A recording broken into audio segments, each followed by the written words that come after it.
Hi all, this is Abhay from Propwise. 2024-ൽ CUET PG, IIT JAM, TISNET മുതലായ PG entrance exam target ചെയ്ത് prepare ചെയ്യാൻ ആഗ്രഹിക്കുന്ന ആളുകൾക്കായി Propwise സംഘടിപ്പിക്കുന്ന free online workshop. കൂടുതൽ വിവരങ്ങൾക്കായി താഴെ കൊടുത്തിരിക്കുന്ന ഡിസ്ക്രിപ്ഷൻ ചെക്ക് ചെയ്യുക. ഡിസ്ക്രിപ്ഷനിൽ കൊടുത്തിരിക്കുന്ന ഫോം ഫില്ല് ചെയ്ത് എത്രയും പെട്ടെന്ന് രജിസ്റ്റർ ചെയ്യുക. Next question is, some people show pleasure while others are terrified while riding a roller coaster. Dash appraisal trigger these different emotional experience. Same ഒരു റോളർ കോസ്റ്ററിൽ ഡിഫറെന്റ് ആൾക്കാർ ഇരിക്കുമ്പോൾ ചില ആൾക്കാർ വളരെയധികം പേടിക്കുകയും ചില ആൾക്കാർ വളരെയധികം പ്ലഷർ സന്തോഷമാണ് അതിന് കിട്ടുന്നത്. സോ ഒരേ എക്സ്പീരിയൻസിൽ നിന്ന് ആൾക്കാർക്ക് ഡിഫറെന്റ് ഇമോഷൻസ് ഉണ്ടാവുന്നത് ഏത് അപ്രൈസൽ കാരണമാണ്? അവരുടെ എഫക്റ്റീവ് ആണ്. എഫക്റ്റീവ് എന്നാൽ മൂഡ് ബേസ് ചെയ്തിട്ടുള്ളതാണ്. കോഗ്നിറ്റീവ് എന്നാൽ നമ്മുടെ ചിന്ത, തോട്ട് ബേസ് ചെയ്തിട്ടുള്ളതാണ്. കൾച്ചറൽ എന്ന് പറയുന്നത് സാമൂഹികമായിട്ടുള്ളതാണ്. Social is again societal. ഏതായിരിക്കും? നമ്മുടെ കോഗ്നിറ്റീവ് അപ്രൈസൽ ബേസ് ചെയ്തിട്ടുള്ളതാണ്. വളരെ ലോജിക്കലായിട്ട് നിങ്ങൾ തന്നെ ആലോചിച്ചാൽ മതി. റോളർ കോസ്റ്ററിൽ ഇരിക്കുമ്പോൾ ചിലരുടെ ഉള്ളിൽ എന്തായിരിക്കും, ഇതെങ്ങാനും ഇപ്പൊ പൊട്ടി വീഴോ, ഇത് സ്റ്റക്കായി പോവോ, ഞാൻ മുകളിൽ പെട്ടു പോവോ എന്നുള്ള തോട്ട്, എന്നുള്ള രീതിയിലുള്ള കോഗ്നിഷൻസ് അവരെ ടെറിഫൈഡ് ആക്കും. അതേസമയം എന്തോ this is very free, this is അടിപൊളി എന്നൊക്കെ ഉള്ള ഒരു ഫീൽ വളരെ എൻജോയ് ചെയ്യുന്നവരും ഇതും അവരുടെ കോഗ്നിറ്റീവ് അപ്രൈസൽ കാരണമാണ്. ചിലരത് വളരെ എൻജോയ് ചെയ്യുന്നതും ചിലർക്ക് ടെറിഫൈഡ് ആവുന്നതും. ഓക്കെ, നെക്സ്റ്റ് ക്വസ്റ്റ്യൻ ഇസ് ഭയങ്കര കൺഫ്യൂസിങ് ആണ് കേട്ടോ. എനിക്ക് ഇത്രയും കാലം പഠിച്ചിട്ട് എനിക്കും കൺഫ്യൂസിങ് ആയിട്ടുള്ള ഒരു സംഭവമാണ്. സോ നിങ്ങൾ എന്തെങ്കിലും ടെക്നിക്ക് യൂസ് ചെയ്തത് എങ്ങനെയെങ്കിലും കാണാപ്പാഠം പഠിച്ചു വെക്കുക കേട്ടോ. Dash neurons carry messages from the senses to the spinal cord. Okay, അത് നമ്മുടെ സെൻസറി ന്യൂറോൺസ് ആണ്. സെൻസറി ന്യൂറോൺസ് ആണ് നമ്മളുടെ സെൻസസിൽ നിന്നും സ്പൈനൽ കോഡിലേക്ക് മെസ്സേജ് കൊണ്ടുപോകുന്നത്. Dash neuron. Then next is dash neurons carry messages from the spinal cord to the muscles and glands. അത് മോട്ടോർ ന്യൂറോൺസ് ആണ്. സെൻസറി ന്യൂറോൺസ് എന്നും മോട്ടോർ ന്യൂറോൺസ് എന്നും പഠിച്ചു വെക്കാൻ ഈസിയാണ്. ഇവിടെ ആൻസർ എന്താണ്? Afferent and efferent. That is option 1. Okay, so sensory ന്യൂറോൺസിന്റെ മറ്റൊരു പേരാണ് അഫറന്റ് ന്യൂറോൺസ്. മോട്ടോർ ന്യൂറോൺസിന്റെ മറ്റൊരു പേരാണ് efferent neurons. So afferent neurons നമ്മുടെ സെൻസസിൽ നിന്നും സ്പൈനൽ കോഡിലേക്ക് മെസ്സേജ് എത്തിക്കുന്നു. ഇഫറന്റ് ന്യൂറോൺസ് നമ്മുടെ സ്പൈനൽ കോഡ് ന്യൂറോൺസിൽ നിന്ന് തിരിച്ച് മസിൽസിലേക്ക് മെസ്സേജ് എത്തിക്കുന്നു. So sensory is afferent, motor is efferent. Okay, അത് കൺഫ്യൂഷൻ ഇല്ലാതെ പഠിച്ചു വെക്കുക. അഫറന്റ് ഇഫറന്റ് ഒക്കെ ഇഷ്ടംപോലെ ക്വസ്റ്റ്യൻ പേപ്പേഴ്സിൽ കാണാം. Then next question is, colour blindness is caused by defective dash in the eyes dash in the dash of the eye. നമ്മുടെ കണ്ണിന്റെ ഉള്ളിലെ എന്തോ ഒന്നാണ് കളർ ബ്ലൈൻഡ്നെസ് ഉണ്ടാക്കുന്നത്. സോ എന്താണെന്നാണ് ക്വസ്റ്റ്യൻ. ഇത് ഭയങ്കര ഈസി ക്വസ്റ്റ്യൻ ആണ്. കാരണം കളർ ബ്ലൈൻഡ്നെസ്, നമുക്ക് കളേഴ്സ് പെർസീവ് ചെയ്യാനുള്ള എബിലിറ്റി നമ്മളുടെ ഉള്ളിലെ കോൺസെൽസ് കാരണമാണ്.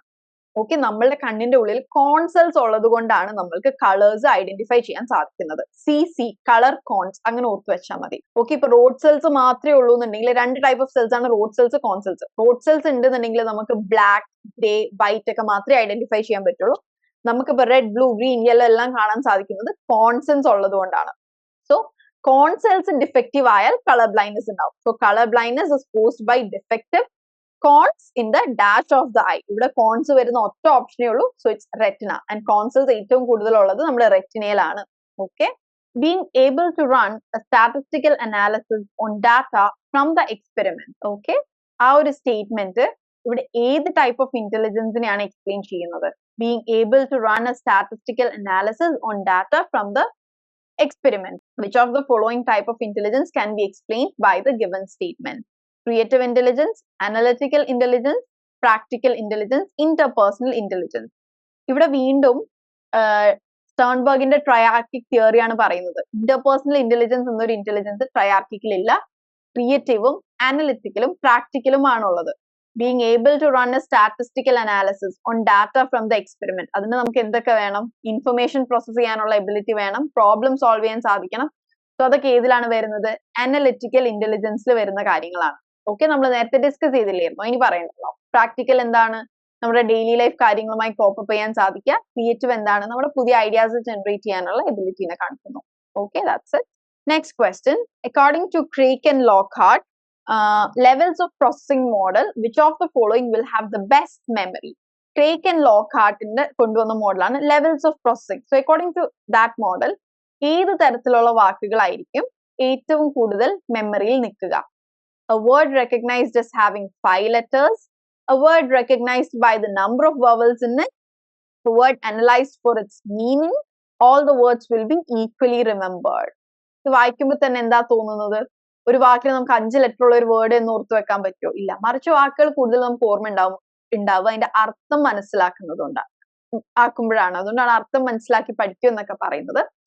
ലെവൽസ് ഓഫ് പ്രോസസ്സിംഗിൽ പറയുന്നത് നമുക്ക് കാര്യങ്ങൾ കൂടുതൽ മനസ്സിലാക്കുക, അതിന്റെ ഡെപ്ത്, നമ്മൾ മനസ്സിലാക്കുന്ന ഡെപ്ത് അനുസരിച്ചാണ് മെമ്മറി എന്നാണ് പറയുന്നത്.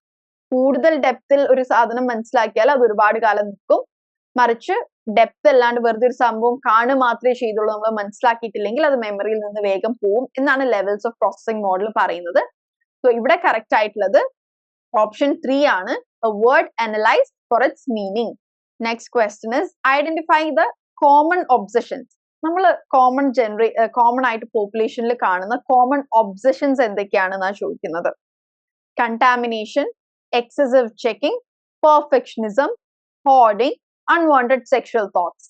ഇത് ഓപ്ഷൻസ് ഇവിടെ നമുക്ക് കറക്റ്റ് ഓപ്ഷൻസ് ഉള്ളത് A, C and E. That is contamination, അതായത് നമ്മുടെ സാധനങ്ങളിലൊക്കെ അഴുക്കാവോ, ജേംസ്, അണുക്കളെ, സാധനങ്ങൾ കണ്ടാമിനേറ്റഡ് ആവോ എന്നുള്ള പേടി, അതാണ് contamination.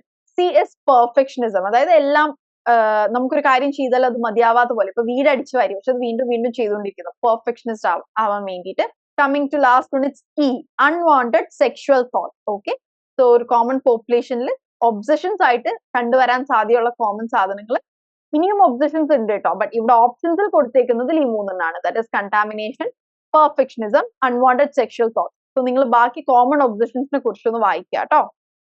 Then next question is, which of the following are the functions of parasympathetic nervous system? Parasympathetic nervous systemത്തിന്റെ functions എന്തൊക്കെയാണെന്നാണ് ചോദിക്കുന്നത്. Increases salivation, slows heart rate, decreases digestive functions, inhibits bladder functions, dilates pupils. Okay, നമ്മുടെ parasympathetic system നമുക്ക് എന്തെങ്കിലും ഭയങ്കര arousal അല്ലെങ്കിൽ പേടിപ്പിക്കുന്ന ഒരു സംഭവം ഉണ്ടായി, അപ്പൊ അത് കഴിഞ്ഞ് നമ്മുടെ ബോഡിനെ നോർമൽ ആക്കാൻ വേണ്ടിയിട്ടാണ് പാരാസിമ്പത്തറ്റിക് നെർവസ് സിസ്റ്റം വർക്ക് ചെയ്യുക. ഓക്കെ, നമുക്ക് എന്തെങ്കിലും ഒരു പേടിപ്പിക്കുന്ന അല്ലെങ്കിൽ എന്തെങ്കിലും ഒരു ഈവന്റ് ഉണ്ടായതിനു ശേഷം നമ്മുടെ ബോഡിനെ ബാക്ക് ടു നോർമലിലേക്ക് എത്തിക്കുന്നതാണ് പാരാസിമ്പത്തറ്റിക് നെർവസ് സിസ്റ്റം. സോ ഇവിടെ നമ്മുടെ ബോഡി നോർമൽ ആക്കാൻ ഹെൽപ്പ് ചെയ്യുന്ന എന്താണ്? ഹാർട്ട് റേറ്റ് കൂടുക എന്നുള്ളത് എന്തെങ്കിലുമൊക്കെ നമ്മൾ പേടിക്കുമ്പോഴല്ലേ, നോർമൽ ആവാതെ സ്ലോ ആവുമ്പോഴാണ്. ഇൻക്രീസസ് സലൈവേഷൻ, എന്തെങ്കിലും പേടിപ്പിക്കുന്നൊക്കെ ഉണ്ടാകുമ്പോൾ നമ്മുടെ വായിലെ വെള്ളം വറ്റിപ്പോയി എന്നൊക്കെ നമ്മൾ പറയില്ലേ. സോ ഇവിടെ കറക്റ്റ് ഓപ്ഷൻസ് എന്തൊക്കെയാണ്? A and B only. നമ്മുടെ സലൈവേഷൻ നോർമൽ ആക്കുക, ഇൻക്രീസ് ചെയ്യുക, നമ്മുടെ ഹാർട്ട് റേറ്റ് കൂടി നിൽക്കുന്നിടത്തുനിന്ന് അതിനെ സ്ലോ ചെയ്യുക. ബാക്കിയെല്ലാം നോക്ക്, നമ്മുടെ ആക്ടിവിറ്റീസിനെ ഇന്റർഫിയർ ചെയ്യുന്നതാണ്. ഡൈജസ്റ്റീവ് സിസ്റ്റംസ് ഡിക്രീസ് ചെയ്യുക, നമുക്ക് ഡൈജസ്റ്റീവ് ഫംഗ്ഷൻസ് ഇൻക്രീസ്ഡ് ആവല്ലേ വേണ്ടത്. ഇൻഹാബിറ്റ്സ് ബ്ലാഡർ ഫംഗ്ഷൻസ്, ഡൈലേറ്റ്സ് പ്യൂപ്പിൾസ്, കണ്ണ് നമ്മളിങ്ങനെ പേടിച്ച് തുറന്നു പോവില്ലേ, അതൊന്നും പാരാസിമ്പത്തറ്റിക്കിന്റെ അല്ല. ബാക്ക് ടു നോർമൽ നമ്മളെ കൊണ്ടുവരുന്ന കാര്യങ്ങളാണ് പാരാസിമ്പത്തറ്റിക് നെർവസ് സിസ്റ്റം ചെയ്യുക. സോ ഓപ്ഷൻസിൽ ഒരാളുടെ ബോഡിനെ നോർമൽ ആക്കുന്ന കാര്യങ്ങൾ നിങ്ങൾ നോക്കുക, അതനുസരിച്ച് ചൂസ് ചെയ്യുക. Next one is match list 1 with list 2. Types of ഇന്റലിജൻസും ആ ഇന്റലിജൻസ് ഏതൊക്കെ വൊക്കേഷണലും ആയിട്ടാണ്, അല്ലെങ്കിൽ ഏതൊക്കെ ജോബ്, വൊക്കേഷൻ എന്ന് കഴിഞ്ഞാൽ നമ്മുടെ ജോബിന് അല്ലെങ്കിൽ പ്രൊഫഷനെ പറയുന്നതാണ്, ഏതൊക്കെ ടൈപ്പ് ഓഫ് ഇന്റലിജൻസ് ഏതൊക്കെ വൊക്കേഷനുമായിട്ടാണ് മാച്ച് ചെയ്ത് പോകുന്നത് എന്നാണ്. Okay, first one is spatial intelligence. Spatial intelligence എന്ന് പറഞ്ഞാൽ എന്താണ്? നമ്മൾക്ക് സ്ഥലങ്ങളെ കുറിച്ചോ, ഇപ്പൊ ഒരു റൂമിൽ ഇത്രയും സ്പേസ് ഉണ്ട് എങ്കിൽ അവിടെ നിന്ന് ഇവിടം വരെ ഇത്രയും സ്ഥലമാണുള്ളത്, ഇത്ര മീറ്റർ ആണുള്ളത്, അല്ലെങ്കിൽ ഇത്ര ഡിസ്റ്റൻസ് ഉണ്ട്, അങ്ങനെ നമുക്ക് ദൂരങ്ങളെയും കുറിച്ചുള്ള അറിവുകളെയും അതിന്റെ ഒരു പ്രോസസ്സിംഗെയാണ് നമ്മൾ സ്പേഷ്യൽ ഇന്റലിജൻസ് എന്ന് പറയുക. Next is body kinesthetic. Body kinesthetic എന്ന് പറയുന്നത് എന്താണ്? നമ്മളുടെ ശരീരത്തെ കുറിച്ച്, എന്റെ കൈ നീട്ടിയാൽ ഇത്ര ദൂരം എത്തും, അല്ലെങ്കിൽ എന്റെ മസിൽസിനെ കുറിച്ചും, ഈ എക്സസൈസ് ചെയ്താൽ എന്റെ മസിൽസ് കുറച്ചും കൂടെ ഫ്രീ ആവും, ഫ്ലെക്സിബിൾ ആവും എന്ന രീതിയിൽ നമ്മുടെ ബോഡിയും നമ്മുടെ ഫൈൻ മോട്ടോർ സ്കിൽസും ഗ്രോസ് മോട്ടോർ സ്കിൽസ് ഒക്കെ ഡെവലപ്പ് ചെയ്ത് നമ്മുടെ ബോഡിനെ കുറിച്ചുള്ള നമ്മുടെ നോളജ് ആണ് ബോഡി കിനെസ്തെറ്റിക്കിൽ വരിക. Next is interpersonal. ഇന്റർപേഴ്സണൽ എന്താണെന്ന്, ഒരാൾ മറ്റൊരാളുമായി സംസാരിക്കുമ്പോൾ ഇന്റർപേഴ്സണൽ, ഒരു കൗൺസിലറിനൊക്കെ വേണ്ട ഏറ്റവും വലിയ സ്കില്ലാണ് അല്ലെ, നല്ല ഇന്റർപേഴ്സണൽ സ്കിൽസ്, അതിൽ കമ്മ്യൂണിക്കേഷൻ സ്കില്ലും ഒരാളെ റെസ്പെക്റ്റോട് കൂടെ മനസ്സിലാക്കാനും സഹായിക്കാനും ആ സ്കില്ലൊക്കെ ഇന്റർപേഴ്സണൽ വരും. ഇൻട്രാപേഴ്സണൽ എന്ന് പറയുന്നത് നമ്മൾ തന്നെ മനസ്സിലാക്കുന്നതാണ് ഇൻട്രാപേഴ്സണൽ. സോ 4 ഇന്റലിജൻസ് നമ്മൾ എക്സ്പ്ലെയിൻ ചെയ്തു, ഇനി ഈസി ആയിട്ട് അത് കണക്ട് ചെയ്യാൻ പറ്റും. സ്പേഷ്യൽ, നമ്മൾ സ്ഥലങ്ങളെ കുറിച്ചും ദൂരങ്ങളെ കുറിച്ചും ആണ് എന്ന് പറഞ്ഞു. സ്പേഷ്യൽ ഇവിടെ നമുക്ക് ആർക്കാണ്? Engineer, sculptor and cartographer. Cartographer എന്ന് പറഞ്ഞ ഈ മാപ്പിനെ ബേസ് ചെയ്ത് സ്റ്റഡി ചെയ്യുന്ന ഒരു മാപ്പ് ഉണ്ടാക്കുന്ന ആൾക്കാരൊക്കെയാണ് നമ്മൾ കാർട്ടോഗ്രാഫർ എന്ന് പറയാം. സോ അവർക്കൊക്കെ നല്ല രീതിയിൽ എന്താണ് സ്പേഷ്യൽ ഇന്റലിജൻസ് വേണം. ഇവിടെ ഇപ്പൊ എന്താണ് ഓപ്ഷൻ 3 അല്ല എന്ന് നമുക്ക് ഉറപ്പായി. കാരണം ഓപ്ഷൻ 3യിൽ എന്റെ ഓപ്ഷൻ 2 ആണ് കിടക്കുന്നത്. സോ ഇനി നമുക്ക് ബാക്കി 3 ഓപ്ഷൻസ് ഒന്ന് ചൂസ് ചെയ്താൽ മതി. Next is body kinesthetic. നമ്മുടെ ബോഡിനെ കുറിച്ചുള്ള കൃത്യമായ അറിവും നോളജും. അതിവിടെ ആർക്കാണ്? ഡാൻസേഴ്സിനും അത്ലീറ്റ്സിനും വേണം. എന്റെ കാല് ഇങ്ങനെ മടക്കിയാൽ ഒടിയാൻ ചാൻസ് ഉണ്ട്, മറിച്ച് ഇങ്ങനെയാണ് ചെയ്യേണ്ടത് എന്ന രീതിയിലുള്ള അറിവുകളും ഒരു അത്ലീറ്റിനും വേണം, ഡാൻസറിനും വേണം. സോ B1 ആണ് എന്നുള്ളത് നമുക്ക് മനസ്സിലായി. സോ എന്താണ് ഇവിടെ തേർഡ് ഓപ്ഷൻ നമ്മൾ ഓൾറെഡി നേരത്തെ ഡിനൈ ചെയ്തു. പിന്നെ 1, 2 and 4 ആണുള്ളത്. 1, 2 and 4ൽ A3യും B1ഉം ആയി നിൽക്കുന്ന സെക്കൻഡ് ഓപ്ഷൻ മാത്രമേ ഉള്ളൂ. അപ്പൊ നമുക്ക് ഇത് രണ്ടും ഇത്രയും ഉറപ്പാണെന്നുണ്ടെങ്കിൽ നമ്മൾക്ക് അപ്പൊ തന്നെ കൺഫേം ചെയ്യാവുന്നതാണ്. ബട്ട് ഫോർ എ സേഫ്റ്റി ബാക്കിയുള്ളതും കൂടെ നോക്കുക കേട്ടോ. C4 ആണ് ഇന്റർപേഴ്സണൽ സ്കിൽസ്. ഒരു therapist, public relation officer, sales person, ഇവരൊക്കെ നല്ല കമ്മ്യൂണിക്കേഷൻ വേണ്ടവരാണ്. സോ നല്ല ഇന്റർപേഴ്സണൽ സ്കിൽസ് വേണം. Then coming to D, intrapersonal, contributes to success in almost any walk of life. Intrapersonal, അതായത് സ്വന്തത്തെ കുറിച്ച് നല്ല ബോധവും സെൽഫ് അവയർനെസ്സും ഉള്ള ഒരാൾക്ക് മാത്രമാണ് ഏതൊരു ആസ്പെക്ട് ഓഫ് ലൈഫിലും സക്സസിലേക്ക് എത്താൻ പറ്റുക. ഓക്കെ, സോ മാച്ച് ദ ഫോളോയിങ്ങിലും നിങ്ങൾക്ക് ഇങ്ങനെ ഒരു എലിമിനേഷൻ ടെക്നിക്ക് യൂസ് ചെയ്യാം. ഇപ്പൊ ഫസ്റ്റ് രണ്ടെണ്ണം നമ്മൾ നോക്കിയപ്പോൾ തന്നെ നമുക്ക് ഓപ്ഷൻ 2 ആണ് എന്ന് കൺഫേം ആയില്ലേ. ബാക്കി നമ്മൾ ജസ്റ്റ് ഒന്ന് ക്രോസ് ചെക്ക് ചെയ്ത് നോക്കിയതാണ്. ഓക്കെ, വീണ്ടും മാച്ച് ദ ഫോളോയിങ് ആണ്. ഇത് നമ്മളുടെ ഡെപ്ത് ക്യൂസും അതിന്റെ ഡെഫിനിഷൻസും ആണ് കൊടുത്തിരിക്കുന്നത്. Texture gradient, motion parallax, linear perspective and retinal size. Texture gradient എന്ന് പറയുന്നത് details of things on surface that are far away and less distinct. നമുക്ക് ദൂരെ നിൽക്കുമ്പോൾ ഒരു സാധനം നമ്മൾ പുറത്തൊക്കെ നിൽക്കുമ്പോൾ ആ ഡ്രസ് നല്ല രസമുണ്ട് എന്ന് പറയും. പക്ഷെ അടുത്ത് പോയി നോക്കുമ്പോൾ വലിയ ഇഷ്ടാവില്ലല്ലോ. കാരണം എന്താണ്? അതിന്റെ ഡീറ്റെയിലിംഗ് നമ്മൾ കാണുക അടുത്തെത്തുമ്പോഴാണ്. ഓക്കെ, സോ ടെക്സ്ചർ ഗ്രേഡിയന്റ് എന്ന് പറയുന്നത് details of things on surface that are far away are less distinct. ദൂരത്തുള്ളപ്പോൾ നമുക്ക് അതിന്റെ ടെക്സ്ചർ എന്താണെന്ന് കൃത്യമായി മനസ്സിലാവില്ല. അടുത്തെത്തുമ്പോഴാണ് അതിന്റെ ഒരു ടെക്സ്ചർ മനസ്സിലാക്കാൻ സാധിക്കുക. സോ A2 ആണ്. അപ്പൊ A2ൽ വരുന്ന രണ്ട് ഓപ്ഷൻസ് ആണ് നമുക്ക് ഇവിടെ ഉള്ളത്, 3 and 4. സോ 3 and 4ൽ ഏതെങ്കിലും ഒന്നാണ് എന്ന് മനസ്സിലാക്കാം. Okay, then next is motion parallax. Motion parallax എന്ന് പറയുന്നത് നമ്മുടെ പൊസിഷൻ, നമ്മുടെ ഹെഡ് പൊസിഷൻ മാറുന്ന അനുസരിച്ച് നമ്മുടെ ഇമേജസ്, നമ്മൾ കാണുന്ന ഇമേജസിലെ ഡിഫറൻസ്, നമ്മളൊരു സാധനത്തിന് ഇങ്ങനെ ചെരിഞ്ഞ് നോക്കുന്നത് നേരെ നമ്മൾ ഓരോ ഡിഫറെന്റ് ഹെഡ് പൊസിഷൻസ് അല്ലെങ്കിൽ ഹെഡ് മൂവ് ചെയ്ത് നോക്കുമ്പോൾ നമ്മുടെ റെറ്റിനൽ ഇമേജസിൽ ഡിഫറെന്റ് വരും, അല്ലെങ്കിൽ നമ്മുടെ പൊസിഷൻസ്, നമ്മൾ കാണുന്ന സാധനങ്ങളുടെ പൊസിഷനിൽ ഡിഫറൻസ് വരും. That is motion parallax. Now coming to next one, linear perspective. Linear perspective എന്ന് പറയുന്നത് എന്താണ്?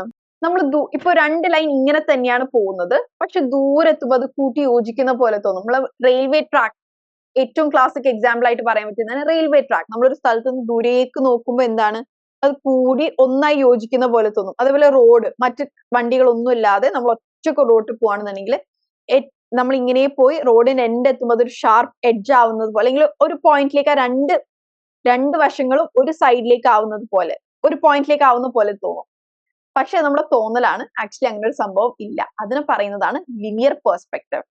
Coming to last one, retinal size. അത് D ലിസ്റ്റിൽ 4 തന്നെയാണ്, ഇപ്പോഴത്തെ ലിസ്റ്റിൽ 4 തന്നെയാണ്. If two objects are the same size, the one producing smaller retinal image is farther away. നമ്മൾ രണ്ട് ഒബ്ജക്ട്, ഒരേപോലത്തെ രണ്ട് മരം കാണുന്നുണ്ട്, ശരിക്കും അത് സെയിം സൈസ് ആണ്, പക്ഷെ ഒരെണ്ണം ഇത്തിരി ചെറുതായിട്ടും ഒരെണ്ണം ഇത്തിരി വലുതായിട്ടുമാണ് കാണുന്നത്. സോ വലുതായി കാണുന്നത് നമ്മുടെ അടുത്തും ചെറുതായി കാണുന്നത് നമ്മുടെ ദൂരെയാണ്. ഓക്കെ, അതാണ് റെറ്റിനൽ സൈസ്. ദൂരെ കാണുന്നത് ചെറുതും അടുത്ത് കാണുന്നത് വലുതുമായിരിക്കും. ഓക്കെ, സോ ഈ നാലെണ്ണം നമ്മൾ കഴിഞ്ഞില്ലേ. സോ ഇവിടെ ഓപ്ഷൻ ഏതാണ്? ഓപ്ഷൻ 3 ആണ് കേട്ടോ വരിക.